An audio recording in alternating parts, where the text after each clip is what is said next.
আপনার রক্ত লাগবে এই কথা শোনার সাথে সাথে লক্ষ লক্ষ মানুষ সেখানে গিয়ে হাজির হয়েছে।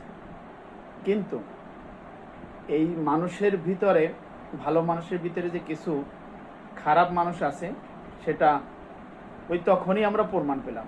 কিভাবে? দেখেন, ওখানে কিন্তু দূর দূরান্ত থেকে মানুষ এই ছাত্রদের দুঃখ দুর্দশা দেখে সেখানে তাদের পাশে দাঁড়ানোর জন্য গেছেন। যারা গেছে এক বোতল পানি কিনতে হয়েছে 600 টাকায়। এটা কেমন কথা?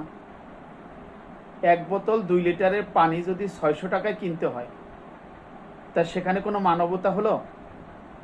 প্রিয় ছাত্র ভাইরা এবং প্রিয় প্রশাসন, আপনারা তো এই বিষয়গুলো দেখতেছেন। আবার অনেক সময় দেখা গেছে যে স্কুল থেকে বাংলাদেশ মেডিকেলের সর্বোচ্চ 50 টাকা ভাড়া হতে পারে, সেখানে 300-400 টাকা রিক্সায় ভাড়া নিয়েছে। এটা কি কোনো মানবতা হতে পারে?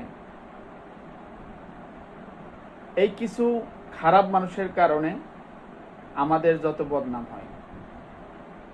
তাই আমি বলবো,